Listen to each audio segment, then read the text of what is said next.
hemos titulado La iglesia que sala y sale. Estos conceptos expresados por el Señor Jesucristo, hablando de su iglesia en la porción que leímos hoy, y de esta característica que Él menciona acerca de los cristianos, de los que estaban creyendo en Él en ese momento y de los que habrían de creer en Él. Él dijo a los discípulos que ellos eran la sal de la tierra, de las figuras que el Señor Jesucristo usó para sí mismo, como yo soy la puerta, yo soy la resurrección y la vida, yo soy la luz del mundo, yo soy el pan que descendió del cielo, yo soy el agua de vida, yo soy el buen pastor. Hubo una que no se aplicó a Él y fue la sal. Y en este primer mensaje veíamos, ¿verdad? ¿Por qué no se aplicó a sí mismo? Y Él dijo, yo soy la sal de la tierra, sino que Él dijo, vosotros sois la sal de la tierra. Y hablábamos en ese primer mensaje de lo que significa iglesia. La raíz de la palabra iglesia, la palabra en griego es eclesia, que está compuesta del verbo ek, que significa llamar, y de la acción kaleo, que significa fuera. Llamados fuera, eso es una iglesia. Alguien que ha sido llamado para salir de su entorno, salir de su medio. Y el apóstol Pablo en sus epístolas llama a los creyentes santos, que es el mismo sentido de la palabra. Santos que han sido apartados para algo, han sido apartados para Dios. Y esta característica que el Señor dijo, que vosotros sois la sal de la tierra. Los tres evangelios sinópticos, Mateo, Marcos y Lucas, recogen las palabras del Señor Jesucristo. Vosotros sois la sal de la tierra. Y hablábamos en ese primer mensaje de esta característica de la sal, tan indispensable para la vida. Pero veíamos en ese mensaje, hablamos un poco de química. Si tiene un poco de curiosidad puede buscar el mensaje ahí en la plataforma. Pero por este dato tan interesante, la sal es cloruro de sodio. Esa es la forma, su fórmula química. Lo interesante es que el sodio y el cloro por separado son veneno. El sodio en su forma original lo conocemos como sosa cáustica, lo que se usa para destapar cañerías. Y el cloro nos lo venden de manera diluida en las tlapalerías como ácido muriático. Qué interesante que el Señor Jesucristo dijo, vosotros sois la sal de la tierra, pero estaba hablando del hombre después de su unión con Cristo. Separado de Cristo, amados hermanos, en nuestra naturaleza caída, o un cristiano sin comunión, es veneno puro, es tóxico.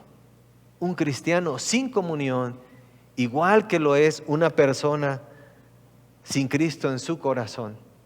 Pero después de esa unión con Cristo, el Señor dice, vosotros sois la sal de la tierra, porque ahora ustedes que han creído en mí, son capaces de llevar este mensaje que da vida a los hombres, el verdadero mensaje, el evangelio de Cristo.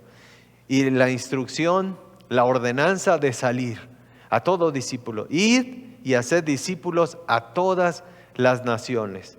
Los 4 evangelios y el libro de Hechos recogen las palabras del Señor Jesucristo en cuanto a esta ordenanza para sus discípulos.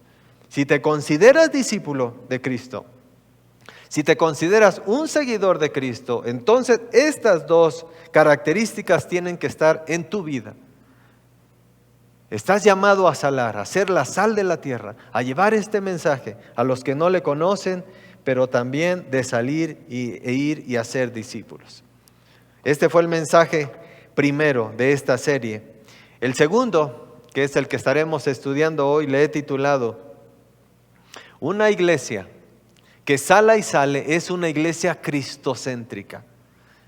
Para ser una iglesia que cumpla con esta función de ser sal en la tierra y de salir y hacer discípulos, tiene que ser una iglesia cristocéntrica. No se puede ser de otra manera. El texto lo estaremos estudiando un poquito más adelante, buscando, pero fue parte de la lectura que nos ayudó el pastor Mario esta tarde. ¿Qué significa cristocéntrico? ¿Qué es esta palabra? Etimológicamente, la palabra cristocéntrico significa del griego Christos, que es Mesías, y del latín centrum, que es centro. En otras palabras, que su sistema de doctrina tiene a Jesucristo y a su doctrina como punto central. Este debe ser el eje rector de una iglesia cristocéntrica, de una verdadera iglesia.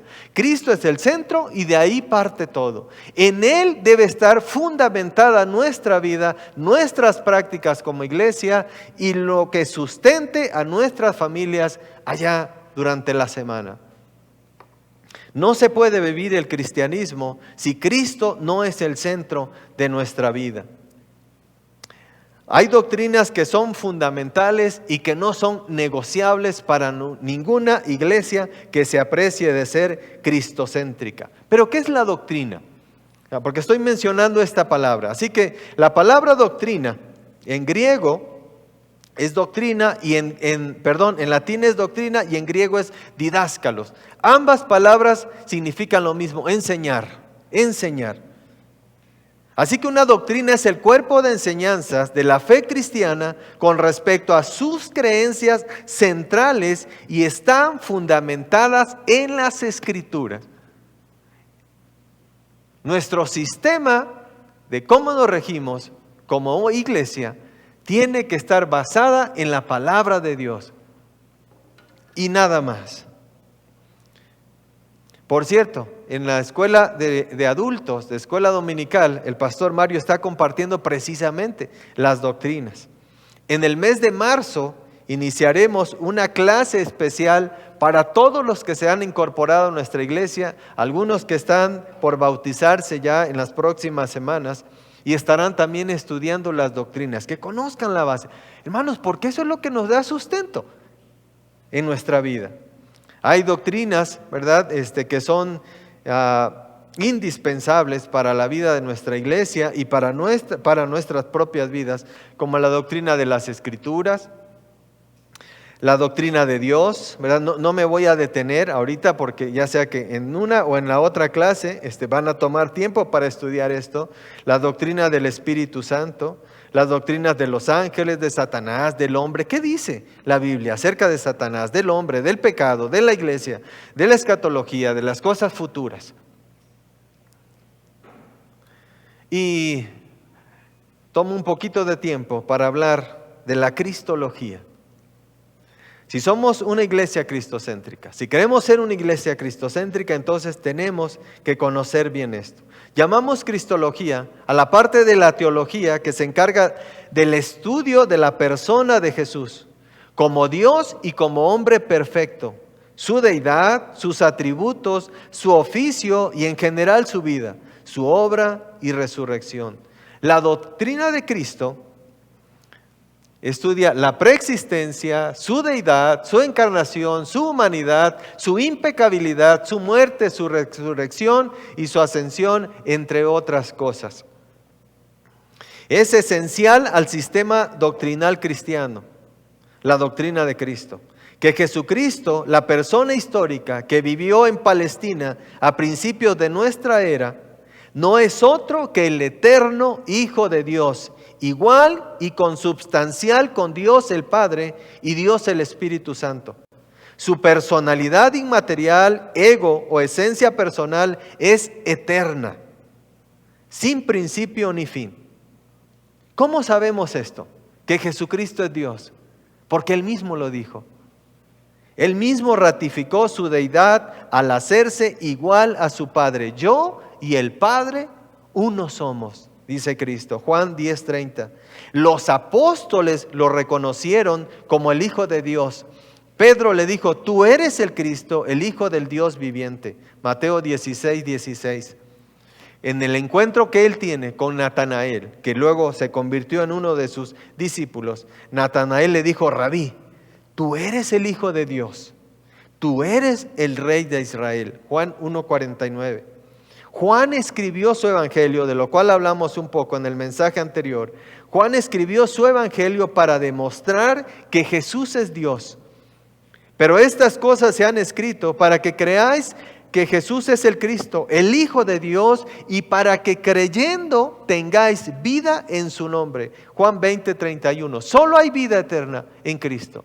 Solo hay alguien que le puede dar vida y perdón de pecados al hombre, y es Cristo. El apóstol Pablo lo reconoció como Dios. Él dijo, y el Hijo de Dios es indiscutible. El apóstol Pablo reconoció la deidad de Jesús cuando dijo, e indiscutiblemente grande es este misterio de la piedad. Dios fue manifestado en carne, hablando de la encarnación de nuestro Señor Jesucristo, justificado por el Espíritu, visto de los ángeles, predicado a los gentiles, creído en el mundo y recibido arriba en gloria. Hablando de su ascensión, Primera de Timoteo 3:16.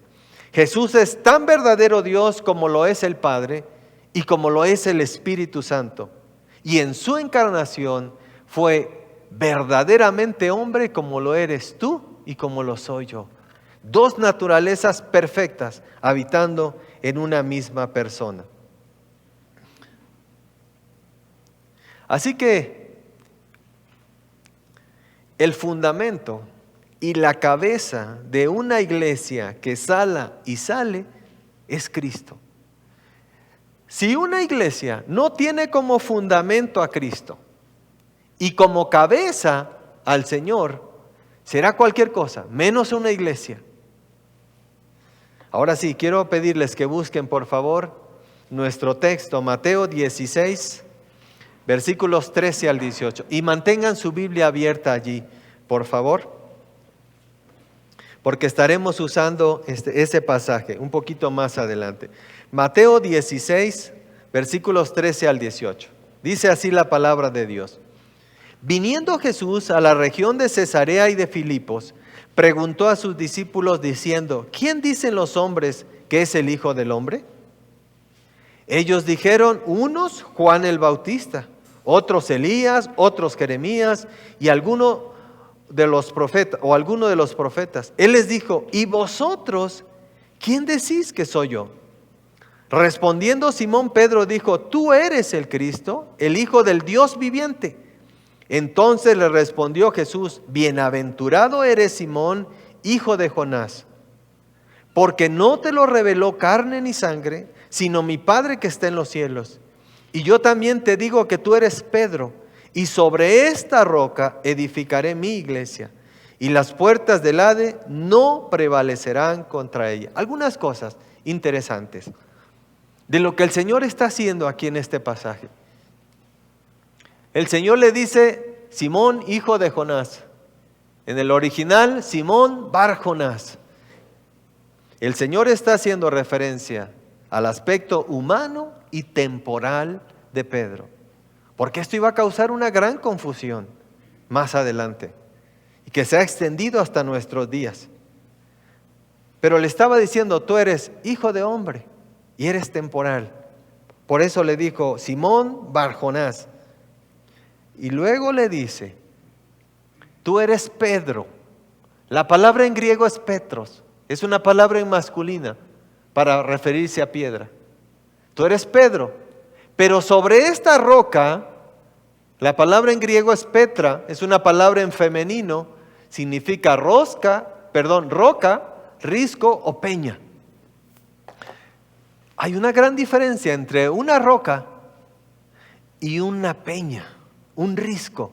Lo que el Señor le dijo, tú eres Pedro, pero sobre esta roca, sobre la declaración que acababa de hacer Pedro, edificaré mi iglesia. Y luego dice, y las puertas del Hades no prevalecerán contra ella.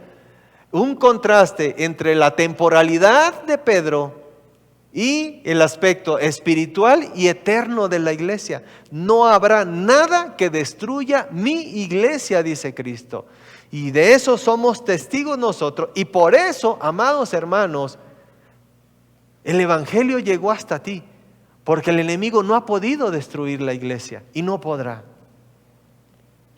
porque la iglesia es de Cristo. Él dijo, yo edificaré mi iglesia. No le dice, sobre ti, Pedro, edificaré mi iglesia, o sobre tus sucesores, como enseña la iglesia católica. Sobre esta declaración divina y gloriosa que acabas de hacer, Pedro, que no es inspiración tuya, sino es inspiración de mi Padre, quien te lo reveló. Sobre esa declaración edificaré mi iglesia. Pero hay otro aspecto interesante aquí en el pasaje. Dice el versículo 13, viniendo Jesús a la región de Cesarea de Filipo. En la siguiente imagen, van a ver, aquí está Cesarea de Filipo.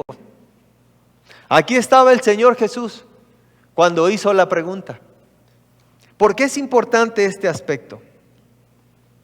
Cesarea de Filipos está al pie del monte Hermón. Este monte es muy importante. Está al pie de una gran montaña, Cesarea de Filipo.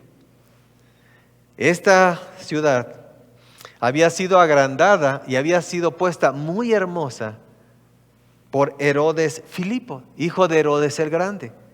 Y para congraciarse con el César, que era Tiberio César en ese tiempo, él le puso Cesarea a la ciudad. ¿Verdad? Nada tonto, el Filipo. ¿Verdad? Le pongo el nombre del emperador. Con el tiempo se le agregó de Filipos para diferenciarla de esta Cesarea. Todo mundo fundaba una ciudad y le ponía Cesarea, ¿verdad? Para diferenciar de esta Cesarea que estaba en la costa del Mediterráneo. El evento sucede aquí. Y para ustedes que están conociendo la palabra de Dios, ¿verdad? Tampoco confundir con Filipos, el lugar donde el apóstol Pablo, fundó una iglesia en su segundo viaje misionero. Este está en Europa. Aquí está Filipos. Aquí está Cesarea, y aquí está, cerca de Damasco, está esta Cesarea de Filipos, de la que estamos estudiando. Ahora, ¿por qué es importante? ¿Y por qué el Espíritu Santo dejó aquí que estaban en la región de Cesarea de Filipos? El antiguo nombre de Cesarea de Filipos había sido puesto por los griegos. Cuando con Alejandro Magno conquistaron toda esta parte del imperio, ¿verdad?, que pertenecía a los griegos, aquí fundaron una ciudad y le pusieron Paneas, en honor. Y fue dedicada esa ciudad a su dios Pan. Pan significa todo. El dios del todo. Paneas. Y lo hicieron para borrar el culto que ahí se hacía a Baal antes. Hermanos, cuando pienso en esto, ¿verdad? Siempre recuerdo nuestra pirámide. ¿Saben? Satanás es sumamente astuto. Solamente quitaron un altar de sacrificios de seres humanos y pusieron otro. Pero el propósito es el mismo. Alejar al hombre de Dios. Así que esto es sumamente importante. El lugar de donde estaban era un centro demoníaco e idólatra. Así que el Señor Jesucristo tiene un propósito. Cuando los lleva a esa región y les pregunta, ¿quién dicen que soy? ¿Recuerdan? Estaban en el lugar que algunos todavía conocían como Paneas. Otros como Cesarea. ¿Recuerdan? Los césares exigían un culto similar a Dios. Así que es interesante que estando ahí el Señor Jesucristo les pregunta. Y la respuesta es, tú eres el Cristo, el Hijo del Dios viviente. Y el Señor dice, sobre esta roca edificaré mi iglesia. La iglesia es de Cristo, hermanos. Toda iglesia que se aprecie de ser no solamente de nombre cristocéntrica debe tener a Cristo como piedra angular. Primera Corintios 3:1 dice, porque nadie puede poner otro fundamento que el que está puesto, el cual es Jesucristo. Nuestro fundamento como iglesia, amados hermanos, es Cristo y tiene que seguir siendo Cristo. El día que quitemos ese fundamento, perderemos nuestro propósito como iglesia, nuestra razón de ser y nuestra identificación como iglesia de Cristo. Efesios 2, 19 al 22 dice: así que ya no sois extranjeros ni advenedizos. Ahora, este texto es interesante porque habla de la iglesia, que es usted, pero habla de esta interacción ahora que usted tiene con Dios. Así que ya no sois extranjeros ni advenedizos, sino conciudadanos de los santos y miembros de la familia de Dios, edificados sobre el fundamento de los apóstoles y profetas, siendo la principal piedra del ángulo Jesucristo mismo, en quien todo el edificio, o sea, todos los creyentes, no las piedras, no estos ladrillos, sino usted y yo, en quien todo el edificio va creciendo para ser un templo santo en el Señor.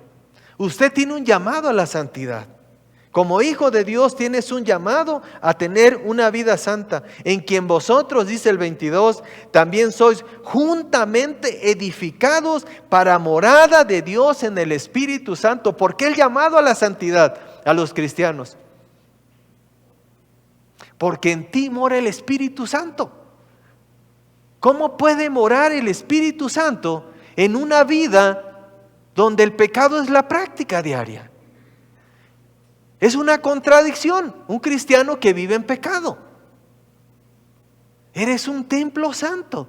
Por eso, la ordenanza del Señor a cuidar nuestra vida. Guarda tu vida, santifícate. ¿Y cómo nos santificamos? El Señor Jesucristo dijo: santifícalos en tu palabra. Tu palabra es verdad.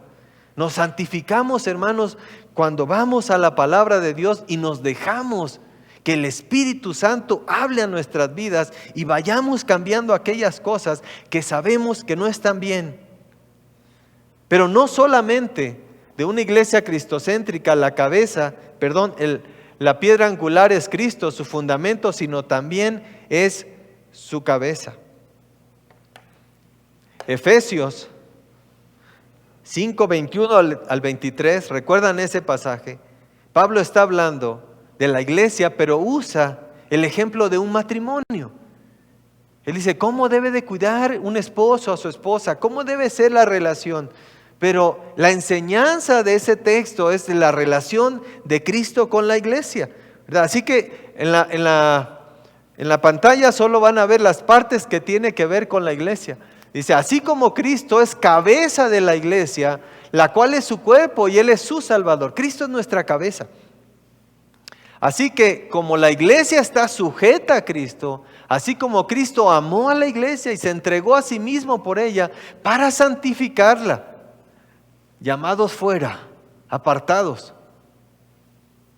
habiéndola purificado en el lavamiento del agua por la palabra, a fin de presentársela a sí mismo, una iglesia gloriosa que no tuviese mancha. Está hablando de ti y de mí. Una iglesia gloriosa que no tuviese mancha, ni arruga, ni cosa semejante, sino que fuese santa y sin mancha, sino que la sustenta y la cuida, como también Cristo a la iglesia, porque somos miembros de su cuerpo, de su carne y de sus huesos. Grande es este misterio, mas yo digo esto con respecto de Cristo y de la iglesia. Esa es tu unión con Cristo. Y cada vez que el Señor te ve, Él anhela verte con una vida de este tipo, sin mancha ni arruga. Eres santo. Si Cristo es la cabeza, amados hermanos, de una iglesia o de un cristiano, entonces Él es quien dirige. Es decir, Él es mi Señor por el resto de mi vida. Él gobierna mi vida. 1 Corintios 11:1 dijo el apóstol Pablo: sed imitadores de mí, así como yo soy de Cristo.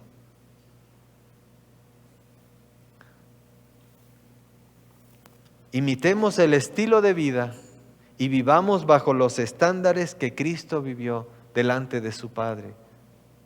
Filipenses 1:21, porque para mí el vivir es Cristo. Hermanos, para mí el vivir es Cristo. El cristianismo no es de palabra, hermano, es un estilo de vida.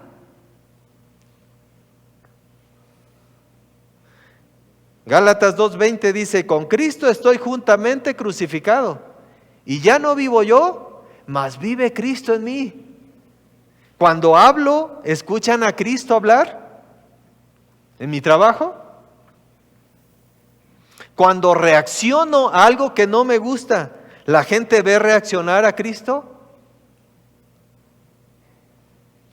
Cuando actúo, ¿miran a Cristo actuando?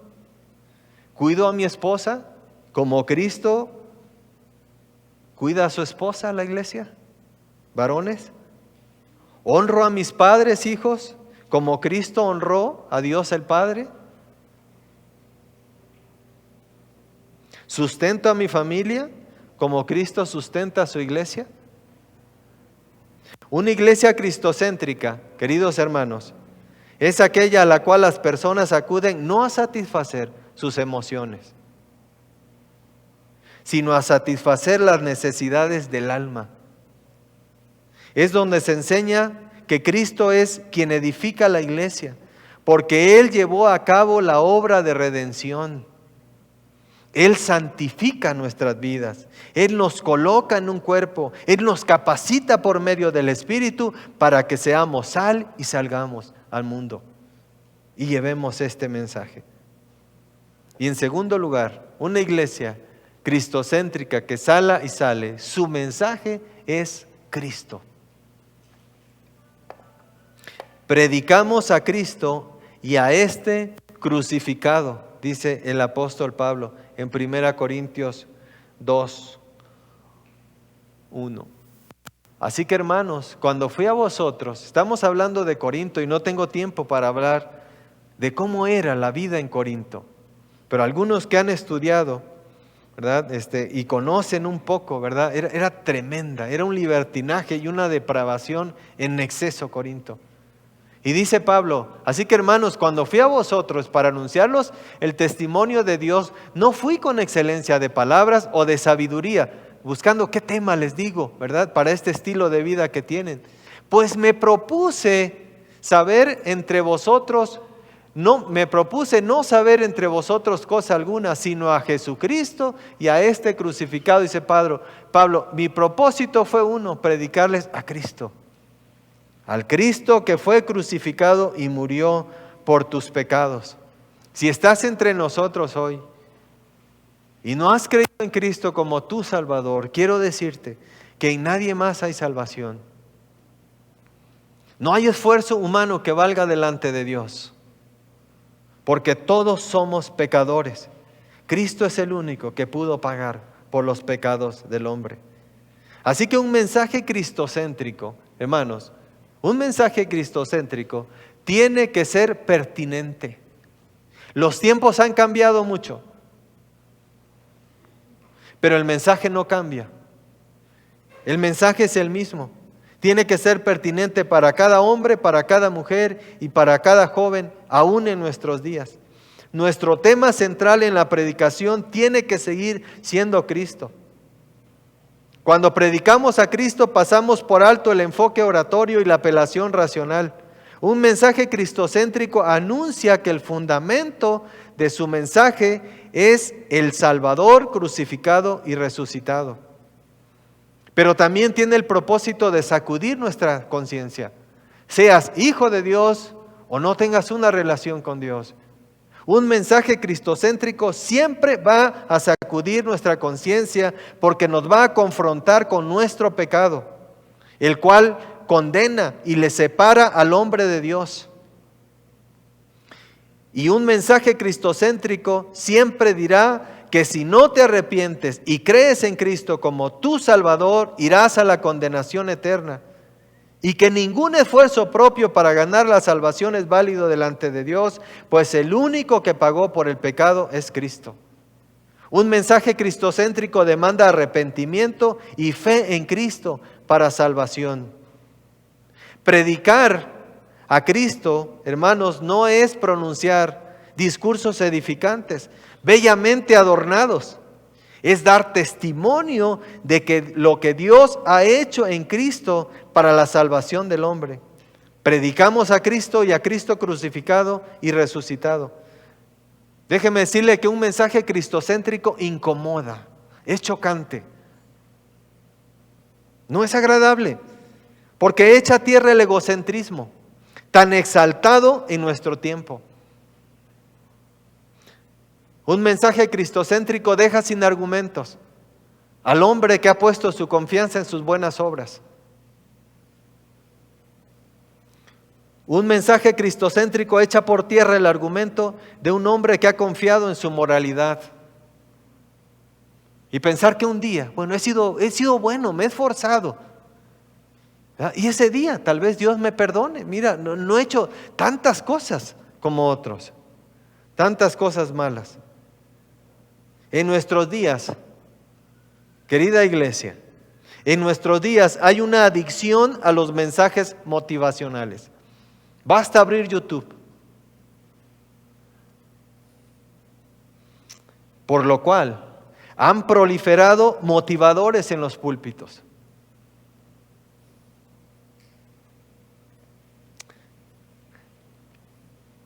Me entristece, pero es la realidad. Pero lo que nos sostendrá firmes, hermanos, en las crisis, y lo que nos sostendrá humildes en el éxito, es saber que Cristo es mi Señor y que yo dependo de Él. Que nada sucede sin que esté fuera de su voluntad. El versículo 20 de nuestra porción, si se dan cuenta, hablando de esto, de este tipo de mensajes que han proliferado en nuestros días, en el cual le dan a las personas lo que quieren oír y satisfacer sus emociones y sentirse bien. Y regresar a casa y no saber cómo vivir y cómo enfrentar una crisis. El versículo 20 del pasaje que estamos estudiando de nuestro texto, hace mucho tiempo, ¿verdad? Me costaba mucho entender este versículo, porque después de toda esta conversación, el Señor Jesucristo termina diciendo, entonces les mandó a sus discípulos que a nadie dijesen que Él era Jesús el Cristo. O sea, parece una contradicción de Jesús. Él está diciendo, sobre esta roca edificaré mi iglesia y las puertas del Hades no prevalecerán contra ella. Y lo que ates en la tierra será atado y lo que desates. Está hablando de lo que hace el Evangelio con una persona. Y al final le dice, y no le digan a nadie nada. Parece esto que el Señor Jesucristo se está contradiciendo a sí mismo. Pero si has leído el Evangelio de Juan, te vas a dar cuenta que la gente quería hacerlo rey. Y quería hacerlo rey después de aquella ocasión que Él multiplicó los panes y los peces. ¡Wow! ¿Quién no quiere un rey así? ¿No? Hermanos, no tendríamos que ir a trabajar. ¿Para qué trabajar? Si mi rey pone todo en la mesa, ahora sí que como mi rey, ¿no? Ya no habría enfermedades. Solo es ir a donde estaba el Señor y que me tocara, ¿verdad? Y todo sanaba. Lo querían hacer rey por eso. Y eso es lo que hacen los mensajes motivacionales. Satisfacen las necesidades temporales. Hermanos, como iglesia a veces hemos caído, ¿verdad?, en ese engaño de involucrarnos en las causas sociales. No digo que esté mal. Debemos ayudar a nuestra sociedad y participar activamente en nuestra sociedad, pero ese no es nuestro objetivo principal. A veces estamos tan preocupados por querer arreglar el mundo del hombre, cuando nosotros como iglesia fuimos llamados a arreglar el mundo interno del hombre. Tú tienes un mensaje que puede solucionar su problema más grande, que es la condenación. ¿De qué serviría, amados hermanos, hacer campañas, ¿verdad?, médicas y ayudar a la gente, llevar alimento como gracias a Dios lo podemos hacer, pero que ese fuera el único objetivo? Calmar su hambre temporal un tiempo, sanarle un poco, pero cuando muera va a ir al infierno.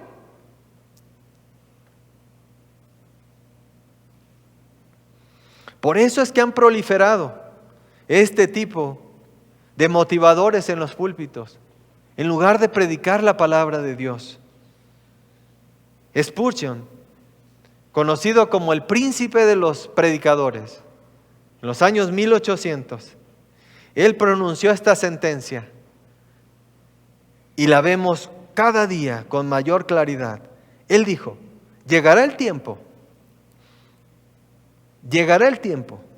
cuando en lugar de pastores alimentando ovejas,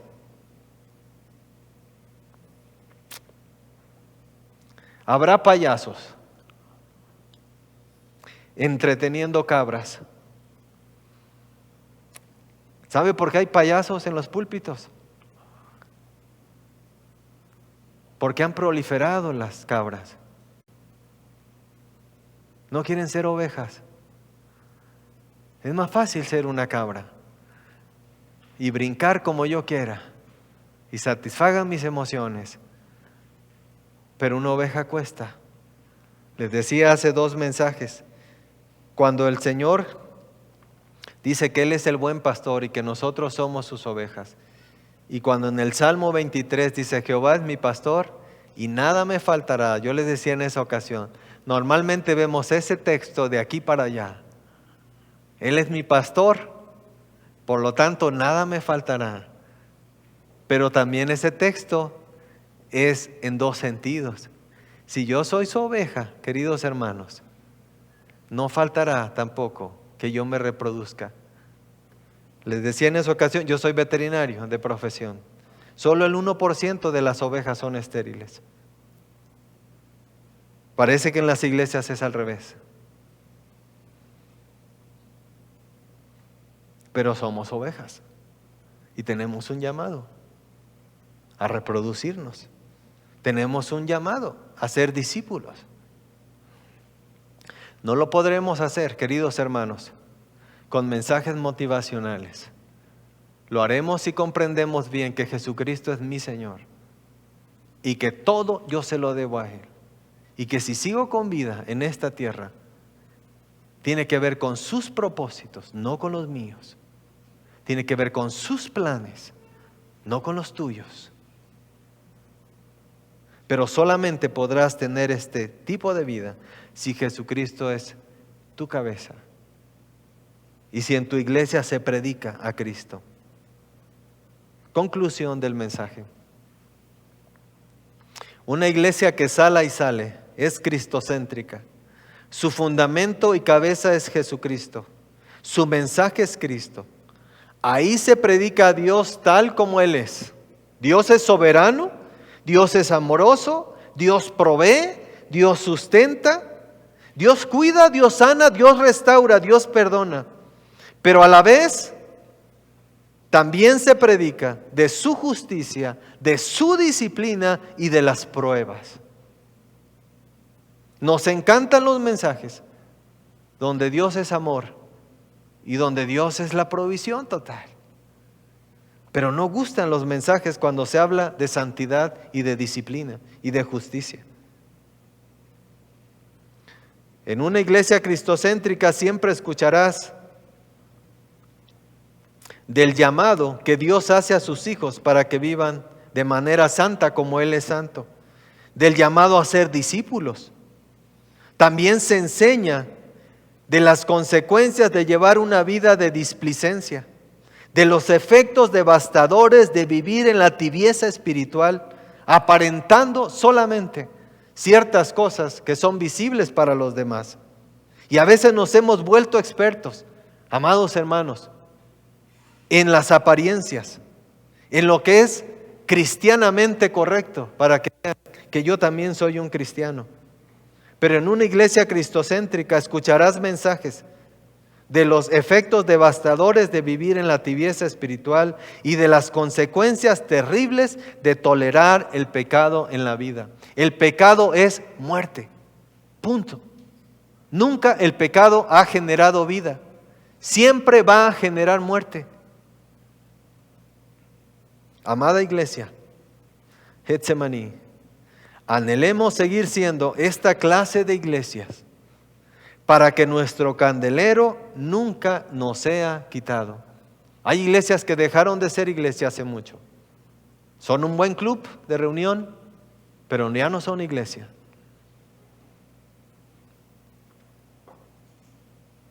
En el siguiente mensaje estaré compartiendo con ustedes las consecuencias de dejar de ser una iglesia que sala y sale.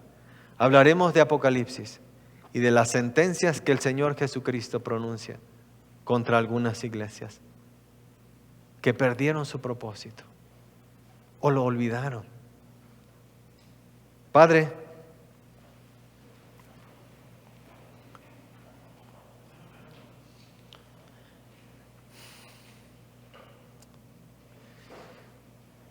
gracias te damos por tu bendita palabra. Gracias, Señor Dios, porque definitivamente es un espejo tan limpio, tan puro, que refleja nuestra condición delante de ti. Tú conoces, Señor Dios, la condición de cada uno de los presentes y conoces cuál es la razón por la que hoy hemos venido a tu iglesia, a este lugar, Señor, para congregarnos, escuchar tu palabra, adorarte a través de las alabanzas. Tú conoces, Señor, la intimidad de cada uno de nosotros, pues nada hay oculto a tus ojos. Quiero pedirte, Señor Dios, en este momento,